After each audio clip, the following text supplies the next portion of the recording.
unbelievable. I get, just as a sports fan, I get just antsy and jumpy over just the talent on the field and the like, that kind of stuff. The throw that Judge made, 96 miles an hour on a dime to third base. Like, we like that, huh? They keep testing Judge, and he's like, "No, my elbow is fine, guys."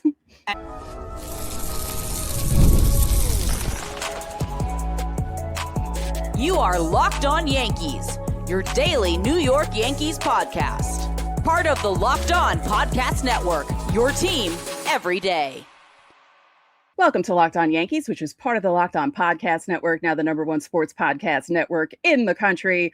I'm Stacey Gotsulias alongside my co-host Brian McKeon, and we'd like to thank you for making Locked On Yankees your first listen every day. Brian, what a night on Sunday night, huh? Oh, I'm amped up, excited. I can't wait to do the show today. It feels like we're in October with the playoff baseball atmosphere going on.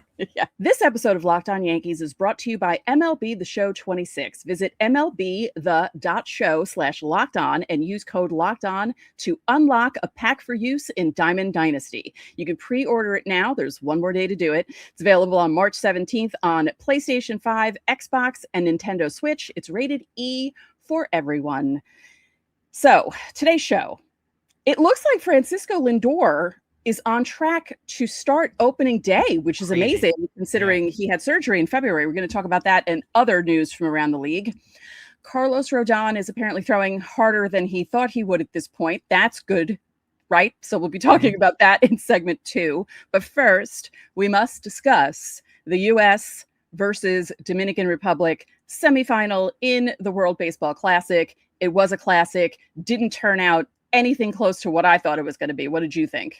No, I mean, I thought there were going to be more runs in this game. I thought it was going to be, runs were hard to come by in this game. And it was, you watch a game like this and it's just talent all over the field in every little play. I mean, the pitching was impeccable on both sides of the field. The fielding was incredible. Defensive plays that were made in this game. I mean, there were plays where runners were safe. The play that Roman Anthony made at third base, like the barehanded catch, unbelievable. I get, just as a sports fan, I get just antsy and jumpy over just the talent on the field and the like, that kind of stuff. The throw that Judge made, 96 miles an hour on a dime to third base. Like, we like that, huh? They keep testing Judge, and he's like, "No, my elbow is fine, guys."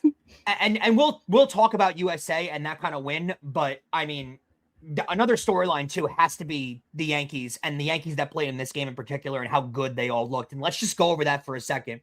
First off, Judge doesn't come through early in the game, but the home run that wasn't a home run actually because of Julio Rodriguez making an absolute catch.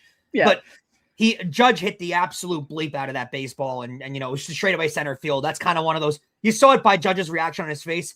That's a tip your cap moment. Guy makes a play that's that athletic. What are you going to do about it? That's an amazing play, but Judge in the field made a diving catch that was absolutely crucial off of the, what's his name? All I hear is cash registers going off and coins going up. Oh, Juan Soto, that's the guy's name.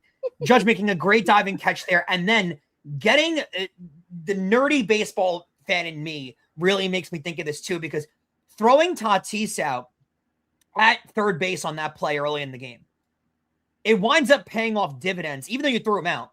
It winds up paying off dividends late in the game, because if you saw later on in the game, I believe it's the 7th inning, the ball that's hit to direct straightaway center field that Crow Armstrong makes the play on but doesn't get a good jump on, Tatis holds up at second base there. And he holds up at second base because he has the Judge throw getting thrown out in third base in his mind from earlier on in the game. And the next pitch was a wild pitch that got away from Will Smith. Tatis would have scored if he was on third base there, but he doesn't go to third base because he has that throw. Those kind of plays and having a field like that, those kind of things pay off dividends. It's not just on the one out that he got early in the game. It's that play later on. So unbelievable from that aspect. David Bednar. I mean, Stacey, the guy just has just cojones. He has ice in his veins, balls of steel, whatever you want to call it. He is, it's when you look at him out there too, he finds himself in these incredibly uncomfortable situations, and there's no emotion on his face. Well, that's what I was going to say. The other night he got into a situation like that against Canada. And he's just deadpan, doesn't care, tests guys down the middle. And when you can throw a devastating breaking ball like he has, along with 98, 99 up in the zone, it's very hard to hit. But again, his demeanor, like I have full, and this is a guy coming from Pittsburgh, I have full confidence he's going to have no issues with the Yankees in big games, in playoff games, in big spots. The guy feels no emotion, doesn't care. He's deadpan in big moments. He can handle New York. And well, we already saw it. No doubt. In 2025. We saw it for half the season. Now you're going to see it for a full year. And if you had no, but I mean playoffs. I meant playoffs. You saw him in the playoffs, and it was there were some struggles. There were some up and down moments in the postseason. Taking up runs in the postseason last year, but he is one of those guys that in a bad moment, I have absolute full confidence in, and it shows in these games. Yeah. And the other storyline I want to go to too, before we get to the actual win, Camilo Doval looked every single Dominican pitcher that came in was incredible. Like they were unhittable out of the Dominican bullpen. But Camilo Doval was incredible. Like if he's going to be that on for the Yankees in the regular season, watch out between him and Bednar at the back of the end of that bullpen, because the slider was looking really tight and crisp. Like it was just dipping out of the zone, but it wasn't loopy enough where guys could easily lay off of it. It was really, really tricky. And again, that fastball, absolutely devastating. And when he has that two-seam action working with the slider going the other way, he's almost impossible to hit. And you can see why the Yankees were so desperate to go acquire him. So really, really good stuff there. Also, loved the at-bats out of Austin Wells. Like Austin Wells had a really, really good WBC. He had the walk-off home run the other night to send them to this game. And even late in that game, when they actually took him out. I mean, technically, we joked about this the other day on the show. It is technically a walk-off, but they were up 7-0. He hit a 3-run home run. It was the mercy rule, so they walked off. Exactly, yeah. Yeah. But he had a lot of clutch hits for them in this WBC. And I was actually, in a little way, kind of shocked they put in O'Neal Cruz at the end of the game against Mason Miller. Yeah. Because of how clutch, I know O'Neal Cruz has the power potential, but because of how clutch Austin Wells has been for them throughout the entire tournament, combined with the fact that O'Neal Cruz strikes out a ton. So to me, it was like, do you really want to go with a guy that strikes out a lot against Mason Miller, who, by the way, I'm going to ask you this right now. And I feel like after that game, I know what your answer is going to be, but overall, try and detach yourself from the game, from the moment you just watched. A couple of years ago, when the Yankees had the opportunity to trade for Mason Miller from Oakland, and they refused to make the move because Oakland wanted Anthony Volpe. Would you have made the move now?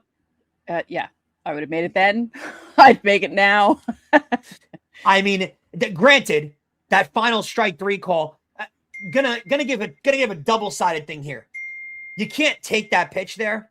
You just can't. Like that you have to swing in that moment. But it was ball 4.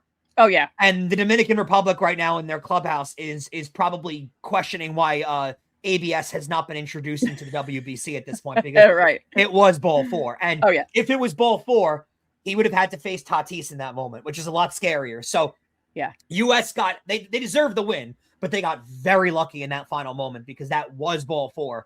But the guts out of Mason Miller to throw a slider in that moment when he's been spiking sliders the entire inning. Right. And to throw one there when the fastball's at 102, you could see why it froze the hitter, because he's gearing up for 102, and then you drop that kind of slider. Is that on him or Will Smith calling it? I don't know. I really couldn't tell. And honestly, with the new electronic system they have, it's kind of impossible to know who called that pitch and who had the guts to call it. But either regardless, way, good call. I mean, it's a gutsy call though, because he's been spiking the sliders. It's a gutsy call, but it's so devastating when you're seeing 102 and you're trying to gear up for that, and then all of a sudden he drops that pitch on you. What do? You almost can't swing at it. So overall, I mean, it really felt like a playoff game, and it felt like a playoff game, honestly, the entire game. That's how tight this game was. It's got to get you. That's what they're aiming for in this tournament. Major League Baseball is aiming for these kind of moments, and that kind of my heart doesn't race like that when it comes to baseball until October. Right. So the fact that I was getting in that mood and I was screaming downstairs, watching the game and going crazy and waking the neighborhood up, that is what they're aiming for in March. And they've got that. That was an all-time game. Can we briefly discuss Venezuela against Japan? Because that was also a game where you were shocked by the result, only because Japan is the defending champs, and you 100%. kind of expected them to go on. And for them to be ahead, and then for Venezuela to pull ahead and then shut Japan down for the last like 5 or 6 innings with who's in that lineup, just Shohei Ohtani himself. It was an unbelievable game. Ohtani, Murakami, Masataka Yoshida. I mean, the list goes on of how good this lineup was for Japan, and to be able to shut them down.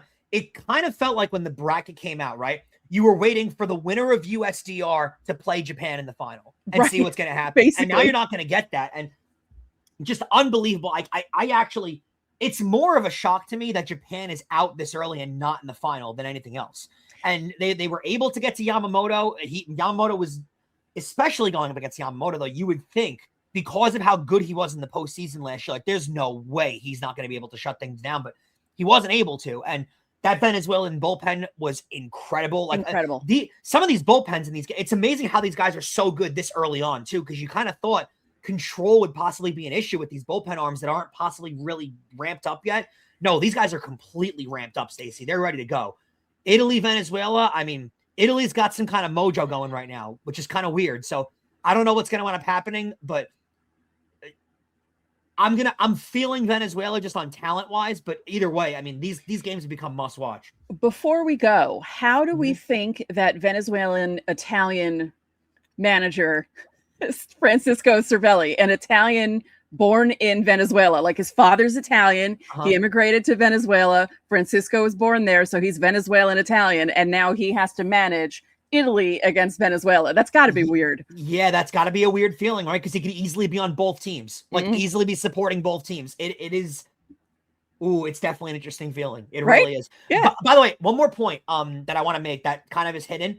Albert Pujols, terrific managerial job. Like made the right calls. I mean, the bullpen's amazing, but made the right calls. I think pulled Severino at the right time in this game. Yes. Like did we even mention how good Severino looked? Because it was 2017, 2018 Severino. That's how good he was. I mean, he looked like his original Yankee career was that good. Yeah. Albert Pujols kind of got shunned away when he got managerial offerings. Well, not offerings, interviews this past offseason.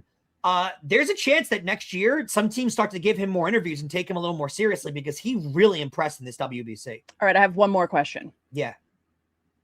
Who gets a managerial offer first, Pujols or DeRosa? Pujols, no question. Pujols, although DeRosa called a good game. Like I think he pulled Skeens at the right time. He knew to bring the pitcher in to face Soto. I think he learned his lesson.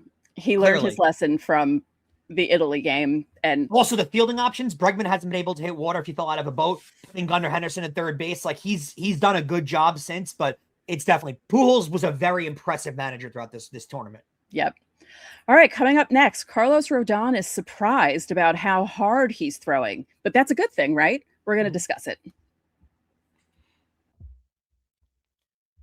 What's up, guys? Today I am thrilled to be talking about our sponsor, MLB The Show 26. The greatest game in baseball is back with its newest installment. Baseball fans are going to have a hard time pulling themselves away from the game. And if you're a Dominican Republic fan and you just watched that game and you're a little ticked off that you might have lost to the United States, well, guess what? You can get your revenge on MLB The Show playing in the World Baseball Classic. You could do that, plus play with your favorite teams and your favorite players on those teams, win a World Series, win a WBC. It's got everything, plus Road to the Show, one of the greatest features in baseball video games that's ever been there. Playing with your own player, bringing up to the major leagues, college features, everything, you name it, it is the best game. And if you're a gamer, a baseball fan, or you just want to enjoy America's favorite pastime in a new, exciting way, you are going to love MLB The Show 26. You can play as your favorite team and franchise players and see if you have what it takes to win a World Series of your own. Just visit MLB.show/lockedon and use code LOCKEDON to unlock a pack for use in Diamond Dynasty. Internet connection is required.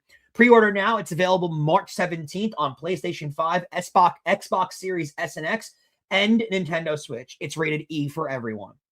And Locked On Yankees is also brought to you by Indeed.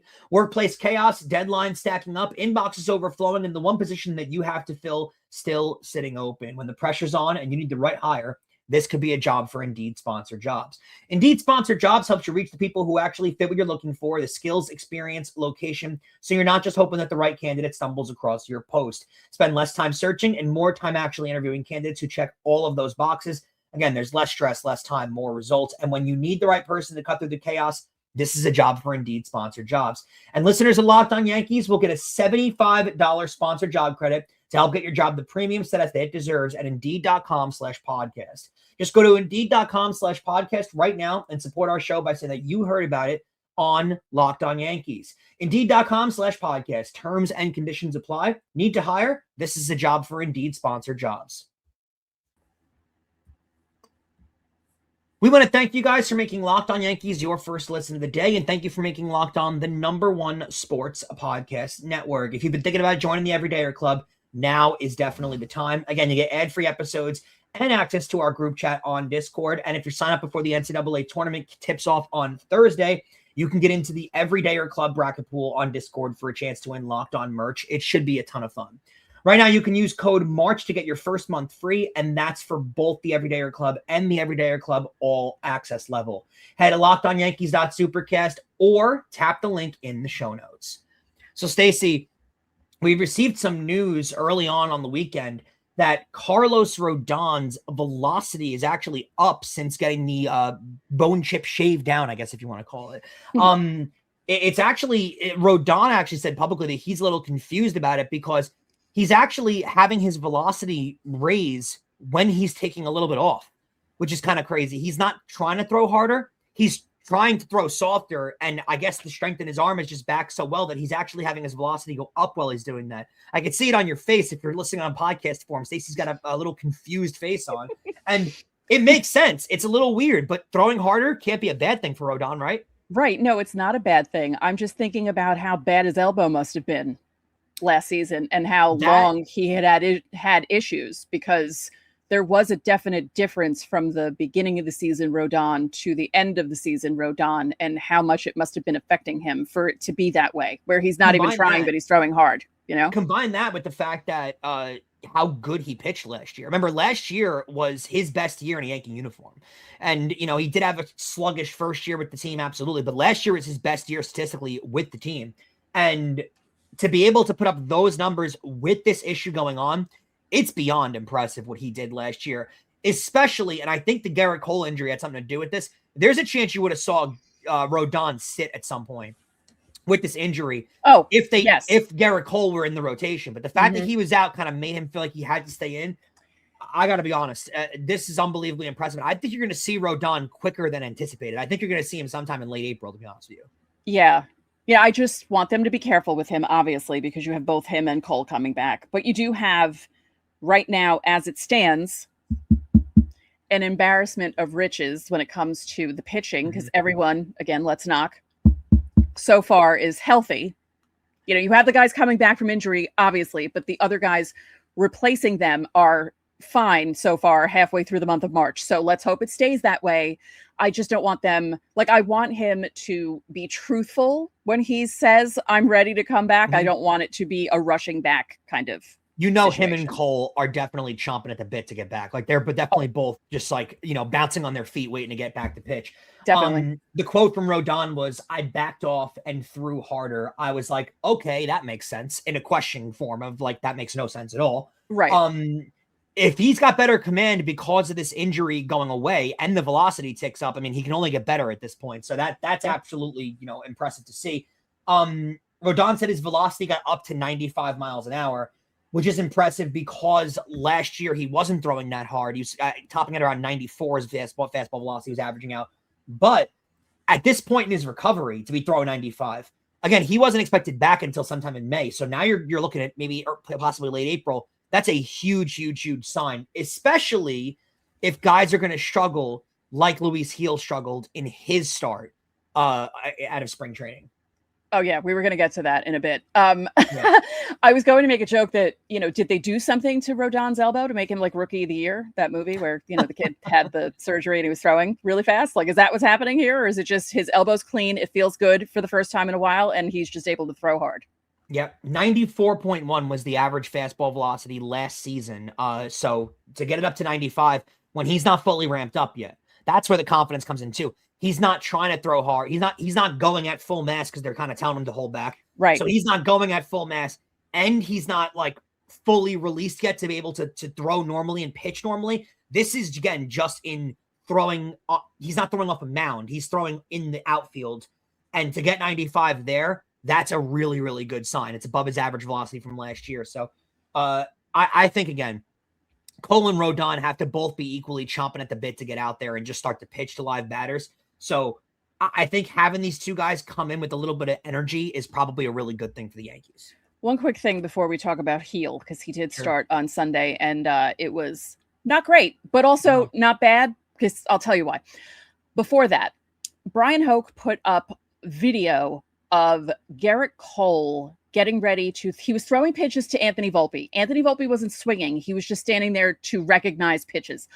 But what I saw from the video was Cole was holding the baseball. If you're watching me on YouTube, I'm imitating him holding a baseball.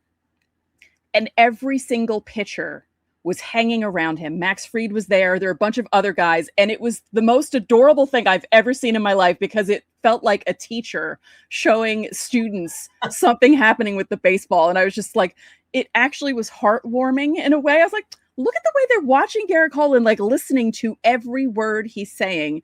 And then he finished his sentence. They stepped off and then he went to throw. It was. I guess if you got that chance, right, to learn off that guy, who's not going to take it, right? Right. So, okay. Luis Heel, I put it in the notes. He was rocked on Sunday. His velo was good, right? So that's a good sign. His velo was good, but he was leaving too many pitches over the plate to the tune of giving up 7 runs in 3 innings, including 3 home runs. So he had the velo was there. He was throwing things in the zone, but 2 in the zone because guys were hitting it. So it wasn't like he's wild. It wasn't like he had no control, but he didn't really have command because he couldn't command it to the part of the plate where he wanted it to go, if that makes sense.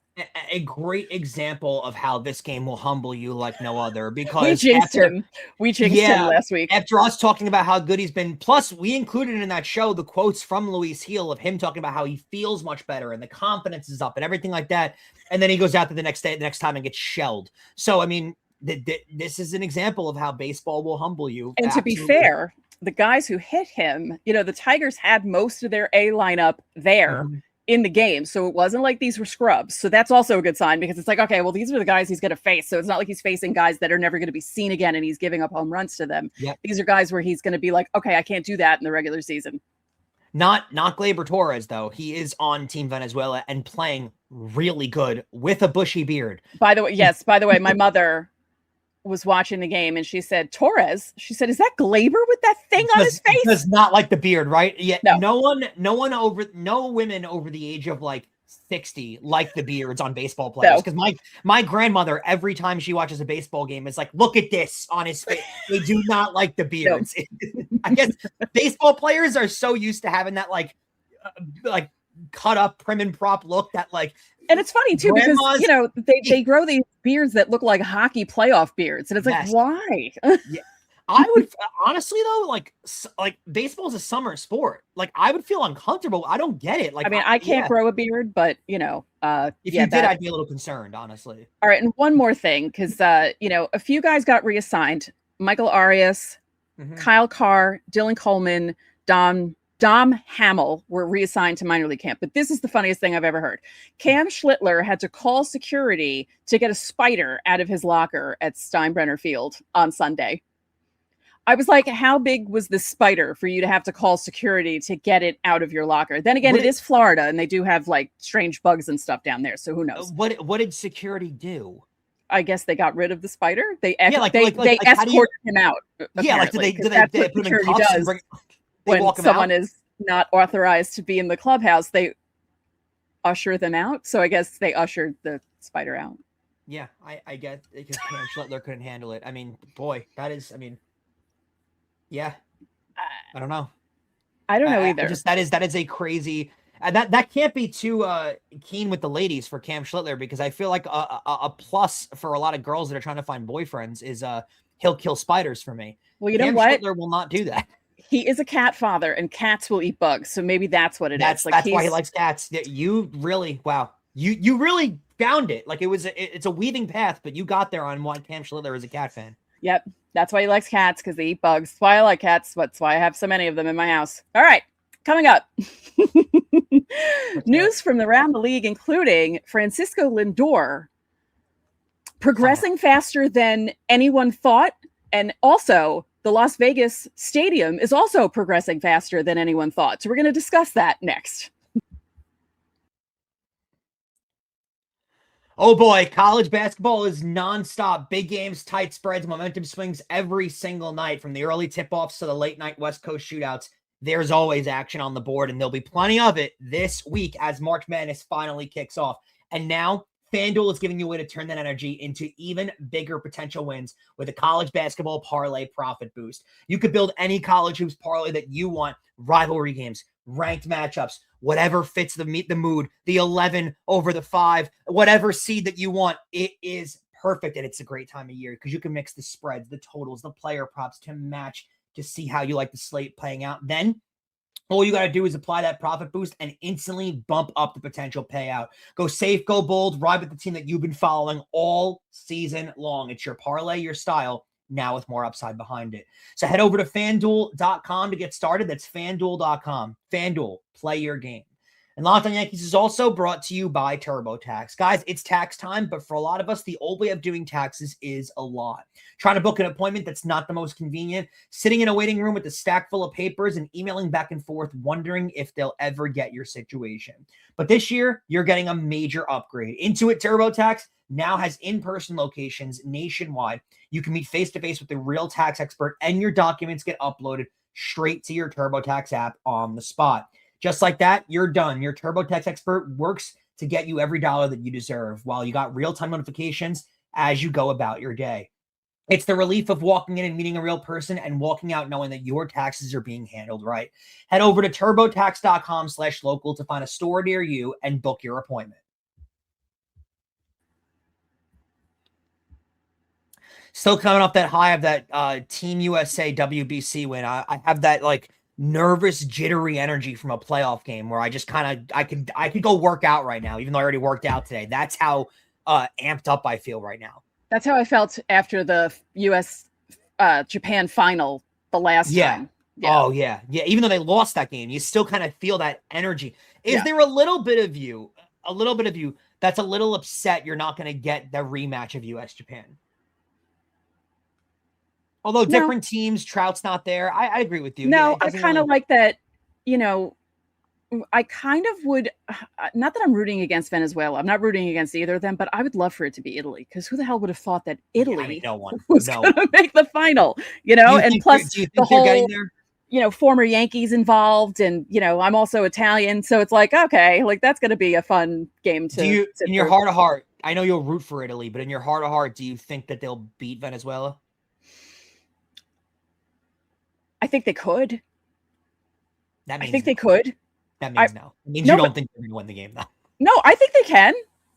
Yeah, I don't know. I don't know how to pick, because I feel like things are happening that shouldn't be happening, because who would have thought they were going to beat Japan, Venezuela? So it could be the same thing with Italy. Who would think Italy was going to beat Venezuela to make it into the final against It's a good point. The United States? Yeah. Well, something that no one else thought they were going to see. Francisco Lindor is looking like he's going to play on opening day. Somehow. He had the hamate bone surgery in February, which, by the way, February 11th, he had that surgery. There was a week in spring training where every player got hamate bone surgery. There were at least 3 guys who had hamate bone surgery, to where people were wondering, where is the hamate bone? And if you watched that episode, I did put a diagram up for you guys to show you where it's like a little in there. And it does look like one of those injuries that, if you play baseball, probably a really hard injury to play with. Now, was it Andrew Benintendi who they discovered was born without the hamate bone? Yeah, right? It is a thing. Some people are born without it. It's a natural thing. Okay. But he looks like he's going to play on opening day. It's I expect him to be fully rusty because he's not getting any spring training. That could hurt him a lot. But being able to play opening day is quite remarkable. That's a quick recovery period. So good for him. I would advise the Mets, not that they're going to listen to me at all, but don't rush him. Like, it's not worth it. I know it's cool to have him play on opening day, but if he's not ready, he can wait a week. It's fine. Right. Yeah, it's fine. It's because this is like a bonus. Like the fact that he's, give it. We'll see what they do. Yeah. If you check online and look at the progression of the Las Vegas A's stadium, it's remarkable how this thing's like going up already. It's crazy. Well, it's funny once they break ground. Like they break ground because it takes so long for them to do that, and then once they do that, it's like all of a sudden. Like extreme home makeover, like they're building it in like 2 days. Like, wait, how is this possible? Because of the politics of it. Like, it takes a while to get the paper signed and the funding to get it to get built, and then all of a sudden steel beams are going up, and you're like, what the how? Yeah. Just quickly on this stadium, it's a $2.1 billion stadium. It's supposed to be open for opening day of 2018. It's indoors, retractable. 2028. 2028 opening day. Yeah.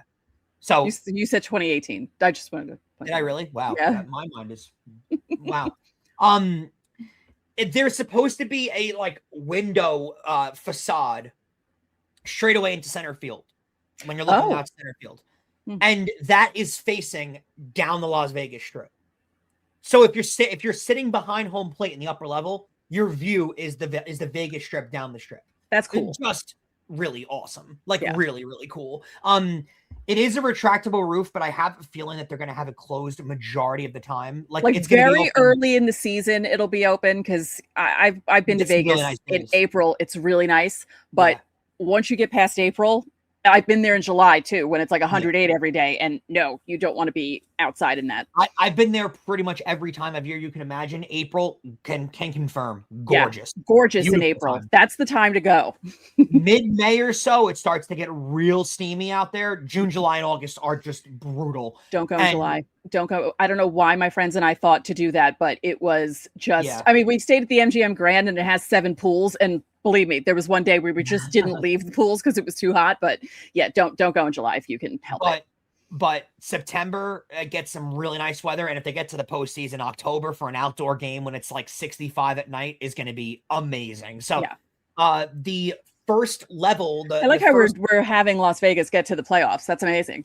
Well, yeah, I mean, who knows? I mean, they'll have usually, you know what? Vegas teams have had a good track record in year one. The Raiders almost went to the playoffs that first That's right. year. The Golden Knights. They went to the Cup final, so they've had a good track record. I can't wait. As a baseball fan and a Las Vegas fan, I cannot wait to go out there and see. Would you move to Las Vegas? Absolutely, 100%. I wouldn't. I actually plan on, once I retire in like 10,000 years, to move. I want to. By then, the weather in Las Vegas is just going to be crap the whole year. It's going to be 100 degrees. It'll be 100 degrees in December and snowing in July. With climate change, who the heck knows? But if you know me personally, I adore Las Vegas, and not just because of the gambling. Like, I love everything about that place. I love it so much. So I go every year, and I can't wait to go back this year. Love it so much. The first level is up already. Apparently, the grounding of the field is being like leveled, and the concourse is being put in right now in the first level. So it is moving at a rapid pace in Vegas, as most things do. I can't wait. That should be a lot of fun. Look online. There's a lot of progression pictures on there and what it's supposed to look like. If you guys are interested in that, it should be really, really, really cool. Also, Shane Langoliers, speaking of the Vegas A's, or the Sacramento A's, I guess they're called now, he had 3 home runs in 3 plate appearances in Saturday's spring training game. So I guess he's probably ready for the regular season. Who does he think he is? Reggie Jackson? Yeah, 31 homers last year for Sacramento, where the ball flew out of. So sign that long-term deal. We'll see what he winds up doing. Actually, wait, no. Who does he think he is? Jason Dominguez? There you go. Actually, great one. We'll see. That should be that team's got a lot of young, exciting players. So maybe they are good by 2028, and that could be really exciting stuff. All the young talent on that team, from Langoliers to Nick Kurtz, Lawrence Butler, Jacob Wilson. By the way, all of them are on long-term deals. Wow. They signed all of them to long-term deals for cheap money, trying to do an Atlanta Braves type system. So who knows, by 2028, this could be maybe a solid team. If they decide to spend some money by the time they get there, could be a really solid team. If they don't, I'm going to be so angry, because what is the point of having a new stadium in a new city if you're not going to spend money? And it's been shown, if you are out, if you play and you play well, those fans will show up. Yes. It is beyond a myth, just quickly, because of how much I love the city. beyond a myth that people don't live in Las Vegas. Oh yeah. It is a very populated area with a lot of like rabid sports fans. My so, like, aunt lived there in the 80s, although she also went to nursing school at UNLV, and she went when UNLV was good at sports, like basketball and probably everything. bought a house out there for like $2 because Right. housing market And then, was really cheap. she moved back to New York and worked here. But yeah, no, she was out there for a while. Yeah, but I mean, people live there and they are hungry for sports and love sports. So if you put a baseball team out there that plays well, they will show up. Yep. All right, well, thank you for tuning into today's Locked On Yankees. Make sure you subscribe and follow Locked On Yankees so you get all of our latest updates. You can also follow us on Instagram if you'd like, Locked On Yankees, all one word, TikTok, Locked On _Yankees. And if you never miss an episode, the Everydayer Club is built for you. You get ad-free Locked On Yankees episodes and members-only Discord access and more. Join us now at lockedonyankees.supercast.com. If you're watching us on YouTube, head on over to the first ever 24/7 Locked On Podcast Network channel. Listening on audio, make sure you make Locked On MLB your second listen of the day so you can hear about other news from around the league. So that's going to do it for this episode of Locked On Yankees. I'm Stacey Gotsulias. I'm Brian McKeon. We'll catch you guys on Tuesday.